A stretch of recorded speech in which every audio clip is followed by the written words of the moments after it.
মিয়ানমারের রাখাইন রাজ্যের অভ্যন্তরীণ বাস্তুচ্যুত রোহিঙ্গা পুরুষদের গ্রাম ও ক্যাম্প আইডিপি থেকে তুলে নিয়ে জোর করে সেনাবাহিনীতে নিয়োগ দেওয়া হচ্ছে। আশঙ্কা করা হচ্ছে এসব রোহিঙ্গাকে বিচ্ছিন্নতাবাদী ও গণতন্ত্রপন্থীদের বিরুদ্ধে লড়াইয়ে মানবঢাল হিসেবে ব্যবহার করা হবে। শুক্রবার মিয়ানমারের সংবাদ মাধ্যম ইরাবতী এ তথ্য জানিয়েছে।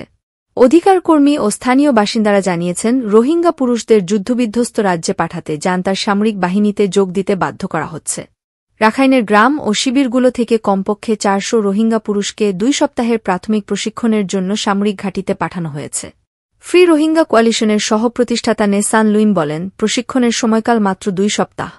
জান্তার সামরিক বাহিনী শুধুমাত্র তাদেরই মানবঢাল ব্যবহার করতে মাত্র ২ সপ্তাহের জন্য প্রশিক্ষণ দিয়েছে।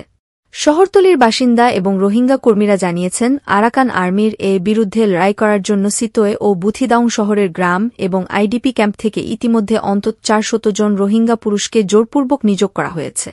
১০ ফেব্রুয়ারি সেনাবাহিনীতে ১৮ থেকে ৩৫ বছর বয়সী পুরুষদের বাধ্যতামূলক কাজ করার আইন করার পর থেকে জান্তা এই প্রক্রিয়া শুরু করেছে। সামরিক বাহিনী রোহিঙ্গা সম্প্রদায়ের নেতাদের এবং প্রশাসকদের গ্রাম এবং বুথিডাং, মংডু ও সিতোয়ে আইডিপি ক্যাম্পে পুরুষদের তালিকা তৈরি করার জন্য চাপ দিয়েছে। প্রতিটি ছোট গ্রামের জন্য কমপক্ষে ৫০ জন পুরুষ এবং প্রতিটি আইডিপি ক্যাম্প ও বড় গ্রাম থেকে কমপক্ষে ১০০ জন পুরুষের তালিকা তৈরি করার কথা বলা হয়েছে। নেসান লুইম বলেন, বুধবার আমরা যা নিশ্চিত করতে পেরেছি তা হচ্ছে, সিতোয়ের আইডিপি ক্যাম্প থেকে অন্তত ৩০০ জনের খসড়া করা হয়েছে এবং তারা এখন সামরিক প্রশিক্ষণের মাঠে রয়েছে। জান্তা সেনারা ১৮ থেকে ১৯ ফেব্রুয়ারি বুথিডাং শহরতলির ৪টি গ্রাম থেকে কমপক্ষে ১০০ জনকে গ্রেপ্তার করেছে এবং তাদের প্রাথমিক সামরিক প্রশিক্ষণের জন্য নিকটবর্তী একটি সামরিক ঘাঁটিতে পাঠিয়েছে বলে জানান লুইম। নতুন সেনা নিযোগ আইন শুধুমাত্র মিয়ানমারের নাগরিকদের জন্য প্রযোজ্য।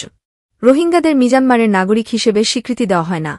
রাখাইন রাজ্যের রোহিঙ্গা বাসিন্দা এবং অধিকার কর্মীরা জানিয়েছেন, সামরিক জান্তা রোহিঙ্গা পুরুষদের বলেছে যে তারা সেনাবাহিনীতে চাকরি করলে প্রত্যেকে ১ বস্তা চাল, একটি নাগরিকত্বের পরিচয়পত্র এবং মাসিক ১,৫০,০০০ কিয়াট $৪১ বেতন পাবে।